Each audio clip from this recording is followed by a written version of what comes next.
Hello friends, അടുത്ത എപ്പിസോഡിൽ പടനിലത്ത് പത്മനാഭന്റെ യഥാർത്ഥ ചതി എന്താണെന്ന് ഇതുവരെ തിരിച്ചറിയാത്ത പാവംഗിരി ഇപ്പോഴും അമ്മാവനെ കൂടുതൽ വിശ്വസിച്ചുകൊണ്ടിരുന്നു. അതോടൊപ്പം തന്നെ തന്റെ അമ്മയോടുള്ള വെറുപ്പും വൈരാഗ്യവും അതേപോലെ തന്നെ ഗിരി മനസ്സിൽ സൂക്ഷിക്കുകയാണ്. ആ സത്യം തിരിച്ചറിയുന്ന പാറു യഥാർത്ഥത്തിൽ എന്താണ് സംഭവിച്ചതെന്നും അതിന്റെ സത്യാവസ്ഥ എന്താണെന്നും അറിയണമെന്ന് പാറു തീരുമാനിക്കുന്നു. രത്നയ്ക്ക് ആയിട്ട് കൊണ്ടുവന്ന പുതിയ വിവാഹാലോചന കുഞ്ഞമ്മ ചേട്ടത്തി പറയുമ്പോൾ അത് കേട്ട ഗിരി ഇപ്പോഴത്തെ ഈ അവസ്ഥയിൽ ആ പയ്യന്റെ ജാതകവും വെച്ച് രത്നയ്ക്ക് വിവാഹം ഉടൻ തന്നെ നടക്കുമോ എന്ന് അവിടെ സ്ഥിരമായി നോക്കുന്ന ആ ജ്യോത്സ്യനെ വിളിച്ച് അവരുടെ ജാതകങ്ങൾ പരിശോധിക്കുന്നു. എന്നാൽ ജാതകം പരിശോധിച്ചതിന് ശേഷം വിവാഹം നടക്കും, എന്നാൽ ഇപ്പോൾ ആ വിവാഹം നടക്കുകയില്ല എന്നും വിവാഹ കാര്യത്തിൽ താൻ കൃത്യമായിട്ടൊരു കാര്യം പറയണമെങ്കിൽ ഇപ്പോൾ ചെറിയൊരു വിഘ്നമുണ്ടെന്നും ആ വിഘ്നം എന്താണെന്ന് അറിയണമെങ്കിൽ ഇവിടെയുള്ള മറ്റുള്ളവരുടെ ജാതകം കൂടി കാണിക്കണമെന്ന് അറിയിച്ചു. അങ്ങനെ മറ്റുള്ളവരുടെ ജാതകം കൂടി ജ്യോത്സ്യം പരിശോധിച്ചപ്പോൾ അതിൽ രശ്മിക്കാണ് അടുത്തതായിട്ടുള്ള വിവാഹ യോഗമുള്ളത് എന്നുള്ള വിവരം അവർ കണ്ടെത്തുന്നു. ഇനിയുള്ള വിവാഹം രശ്മിക്കാണെന്നും അതിനുശേഷം മാത്രമേ രത്നയുടെ വിവാഹം നടക്കുകയുള്ളൂ എന്നുള്ള വിവരം ജ്യോത്സ്യൻ അറിയിക്കുകയും തൻ്റെ ഈ വാക്കുകൾ വിശ്വസിക്കാമെങ്കിൽ വിശ്വസിക്കുമെന്ന് അറിയിക്കുമ്പോൾ മുമ്പ് പാറുവിൻ്റെയും ഈ ഗിരിയുടെയും വിവാഹം നടക്കുമെന്ന് പറഞ്ഞപ്പോൾ അത് വിശ്വസിക്കാതിരുന്ന ഗിരി ഈ ജ്യോത്സ്യൻ്റെ വാക്കുകൾ തനിക്ക് വിശ്വാസമാണെന്ന് അറിയിച്ചു. അതിനുശേഷം അദ്ദേഹം പോയി കഴിയുമ്പോഴേക്കും എല്ലാവരും കൂടി രശ്മിയുടെ വിവാഹത്തെക്കുറിച്ച് ആലോചിച്ചു. അപ്പോഴാണ്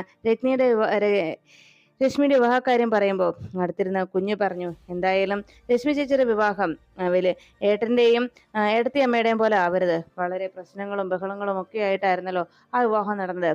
അങ്ങനെ ഒരു സാഹചര്യം ആയിരിക്കരുത്. ഇത് വളരെ ഗംഭീരമായിട്ട് ആഘോഷമായിട്ട് വേണം നമുക്ക് നടത്താനെന്ന് അവരെല്ലാവരും പരസ്പരം അവരുടെ ആഗ്രഹങ്ങൾ പ്രകടിപ്പിക്കണം. എല്ലാം കേട്ടതിന് ശേഷം ഗിരിയുടെ അരികിലേക്ക് എത്തുന്ന പാറു, ഇപ്പോൾ ഈ കുടുംബത്ത് നമ്മുടെ വിവാഹം യഥാർത്ഥത്തിൽ നടന്നിട്ടില്ല എന്നുള്ള കാര്യം എല്ലാവരോടും പറയണമെന്നും നമ്മളിപ്പോഴും ഭാര്യ ഭർത്താക്കന്മാരെ പോലെ അല്ലല്ലോ കഴിയുന്നത് എന്നുള്ള കാര്യം ഇനിയും ഇവരോട് പറയാതിരുന്നാൽ അത് വലിയ തെറ്റാണെന്നും തനിക്കിനി അത് മറച്ചു വെക്കാൻ കഴിയുകയില്ല എന്നും എത്രയും വേഗം സത്യങ്ങളൊക്കെ എല്ലാവരോടും പറയണമെന്നുമായിരുന്നു പാറുവിന്റെ ആവശ്യം. എന്നാൽ സിദ്ധാർത്ഥിനെ കുറിച്ച് താൻ അറിഞ്ഞ കാര്യങ്ങൾ തുറന്നു പറയാൻ ഒടുവിൽ ഗിരി നിർബന്ധത്തിനാവുന്നു.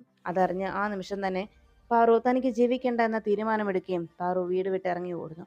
ആ ഓട്ടത്തിനിടയിൽ മുന്നിലേക്ക് വരുന്ന ഒരു കാറിന് മുന്നിൽ ചെന്ന് പാറു ബോധം കെട്ട് വീഴുകയാണ്. അപ്പോഴാണ് അവിടെ ജയിലിൽ നിന്ന് സ്വാതന്ത്ര്യ ദിനത്തിൽ അവിടുത്തെ 5 ജയിൽ പുള്ളികളെ അവരുടെ ശിക്ഷ ഇളവ് ചെയ്ത് അവരുടെ ശിക്ഷ എന്നേക്കുമായി അവസാനിപ്പിച്ച് അവരെ ജയിൽ മോചിതരാക്കുന്നതിന് വേണ്ടിയുള്ള ആ ഒരു തീരുമാനം ഇത് എടുത്തിട്ടുണ്ടെന്നും അതിൽ 5 പേരിൽ ഒരാൾ താനാണെന്നുള്ള വിവരം ഗംഗ അറിയുന്നു. അക്കാര്യം തൻ്റെ കൂടെയുള്ള സഹതടവുകാരിയായ അശ്വതിയുടെ അരികിലെത്തി ആ സന്തോഷ വാർത്ത അറിയിച്ചു. അങ്ങനെ നീണ്ട ഈ 10-25 വർഷക്കാലത്തിന് ശേഷം താൻ ജയിൽ മോചിതയാകാൻ പോകുന്നു എന്നുള്ള വിവരം അറിയിക്കുകയാണ്. ആ വാർത്ത കേട്ട് സന്തോഷത്തോടെ ഇത്രയും വർഷക്കാലത്തെ നീണ്ട വർഷത്തിനൊടുവിൽ താൻ മക്കൾക്കരികിലേക്ക് ചെല്ലുമ്പോൾ എങ്ങനെയാണ് അവർ തന്നെ സ്വീകരിക്കുക, ഇപ്പോൾ നാട്ടിൽ തന്നെക്കുറിച്ചുള്ള അവിടുത്തെ ധാരണകൾ എന്തായിരിക്കും എന്നൊക്കെയുള്ള മക്കളുടെ മുഖം പോലും തനിക്കിപ്പോൾ ഓർമ്മയില്ല എന്നുപോലും വേദനയോടെ ഗംഗ പറയുന്നു. അങ്ങനെ ഗംഗ ജയിൽ മോചിതയായി തിരിച്ച് പൂമ്പള്ളിയിലേക്ക് വരുന്ന സമയത്താണ് അവിടെ നിന്ന് വീട്ടിൽ നിന്ന് ഇറങ്ങി ഓടുന്ന പാറു കാറിന് മുന്നിൽ വന്ന് പെട്ടത്. ബോധം കെട്ട് വീണ പാറുവിനെ പിന്നാലെ ഗിരിയും സഹോദരിമാരും അവിടേക്ക് ഓടിയെത്തുകയാണ്. എടുത്തി എന്ന് വിളിച്ച് അവരെല്ലാവരും പിന്നാലെ എത്തുമ്പോഴേക്കും കാറിൽ നിന്ന് പുറത്തേക്കിറങ്ങിയ ഗംഗ തൻ്റെ മുന്നിൽ വന്ന് നിൽക്കുന്ന മക്കളെയും മുന്നിൽ അപകടത്തിൽപ്പെട്ട് കിടക്കുന്ന പാറുവിനെയും കണ്ട് ഞെട്ടലോടെ നോക്കുന്നു. മുന്നിൽ അമ്മ വന്ന് നിൽക്കുന്നത് കണ്ട് ആ രൂപം ഓർമ്മകളിൽ നിന്ന് പോലും മായ്ച്ചു കളയാൻ ശ്രമിച്ചുകൊണ്ടിരുന്ന ഗിരിയും സഹോദരിമാരും മുന്നിൽ നിൽക്കുന്നത് അവരുടെ അമ്മ തന്നെയാണോ എന്ന സംശയത്തിലും ഞെട്ടലിലും അമ്പരന്ന് നോക്കുകയാണ്.